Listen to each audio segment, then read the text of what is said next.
লাগছে বলো, আমাদের কাজগুলো কেমন লাগছে তোমার? ভালো লাগছে? এই গরমে কেমন খাটিনটা খাটলে বলো? 2-3 দিন ধরে ধান শুকালে কেমন লাগছে? ধান শুকিয়ে। Hey everyone, good morning and welcome back to a new video. সত্যি আমাদের জীবনটা বড়ই অদ্ভুত। হলো পরিষ্কার ঠিক মতো?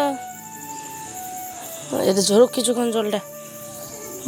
ওকে বায়ো দেখতে। তবে চলো শুরু করছি আজকে নতুন ব্লগ। দেখো তো কি সুন্দর পরিবেশ, সকালবেলা উঠেই দেখি আকাশটা নিট অ্যান্ড ক্লিন একদম। দেখো আর সাথেই কিন্তু কাকগুলো কা কা করছে, তার ডাকেই কিন্তু ঘুম ভাঙলো আজকে আমাদের। এদিকে বরপশাই তো রেডি বাজারে যাবে, আর যেহেতু আমাদের শেষ কাজ, মানে শেষ কাজ বলতে কি বলতো, ধান শুকোনোর শেষ দিনের ব্লগ।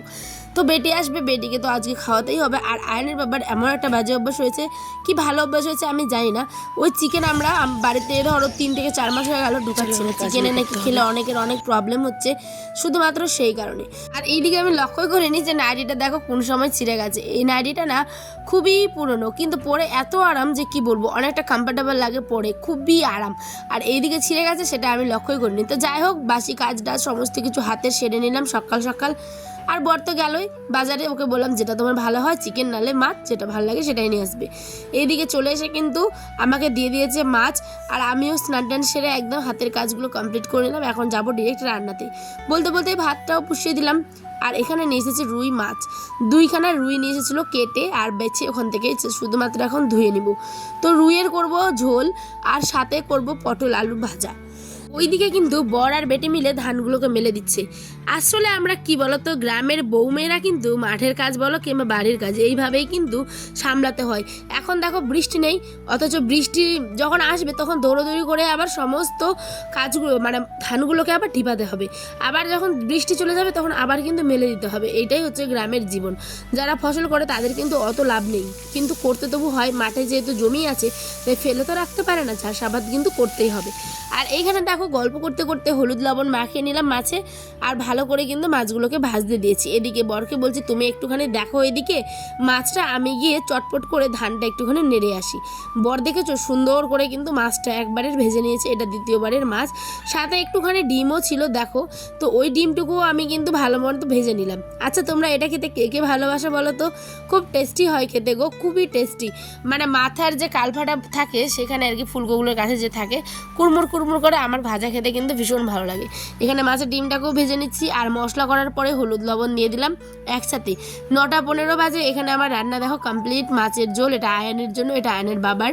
পটল আলুর ভাজা, 1 পিস মাছ দিয়েছি, আর একটা মাথা দিয়েছি, আর এদিকে দিয়েছি লেবু।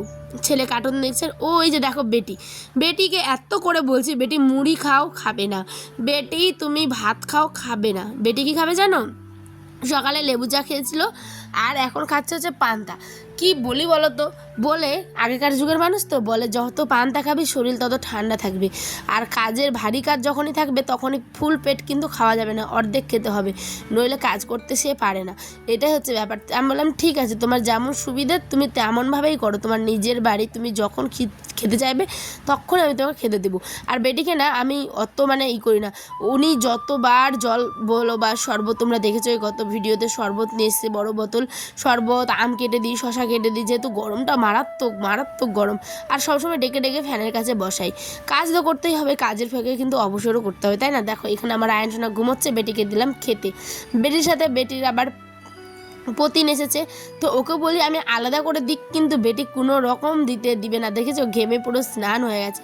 আমি দিয়েছি লেবু, আর সাথে দিয়েছি ভাত, আর বেটির সাথে 2-3 দিন কাজ করলাম। গাইজ ধান শুকালাম, বেটিকে কেমন লাগছে বলো, আমাদের কাজগুলো কেমন লাগছে তোমার? ভালো লাগছে? এই গরমে কেমন খাটিনটা খাটলে বলো? 2-3 দিন ধরে ধান শুকালে কেমন লাগছে? ধান শুকিয়ে ভালো, খুব ভালো। গরমে কাজ করে বলছে খুব ভালো। আর এদিকে আমাদের রঙ্গবতী বর্মাকে তো তোমরা চিনোই, আজ দেখছো রাগের আগে মনে হচ্ছে তোমাদের তোমরা ঝগড়া হয়েছে ওই জন্য। তো ঠিক আছে চলো, এখন আমরা ধানগুলো ঢিপাবো। তোমরা লাস্ট অব্দি ব্লগটা দেখো। আজকে রাত্রে আর বেটি থাকবে না, খাওয়া দাওয়ার সময় বেটি যাবে এখন বেটির বাড়ি। বেটি যাবে এখন বেটির বাড়ি।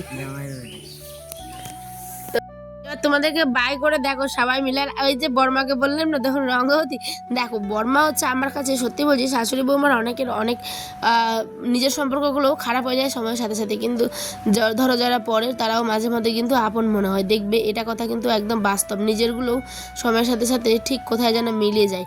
জানি না মানে কতটা তোমাদের বোঝাতে পারছি, অনেক কিছু বলতে চাই কিন্তু সোশ্যাল মিডিয়া তো বলতেও ভয় লাগে। যাই হোক, শত্রুপক্ষের অভাব নেই, সব কিছু কাটিয়ে এখন বাজে সন্ধ্যাবেলা, ধান টান ডিপানো হয়ে গেছে। দেখো বাসন মাজবো, ঘর গোছাবো, বিছানাটা গুছালাম, সোফাতে এক সোফা কাপড়, ঘুম থেকে ছেলে উঠে পড়েছে, সমস্ত কিছু ঘরের কাজ পরিপাটি করে করলাম একদম। ঘর ফিনাইল দিয়ে মুছা, ঘর ঝাড় দেওয়া, বস্তা ধোয়া, তারপরে তো বস্তা ধোয়া বলতে যেটা বস্তা শুধুমাত্র পায়ের কাছে দিই বিছানা থেকে নেমে সেই বস্তাটা, সমস্ত কিছু করার পরে এটা রাতের ব্লগ। এখানে ছিল একটুখানি মাংস, আয়না বাবা নিয়ে এসেছিলো, তো মাংস ভালো করে কিন্তু এখন আমি রান্না করে নিচ্ছি, ঠিক আছে, মশলা টশলা দিয়ে দিলাম।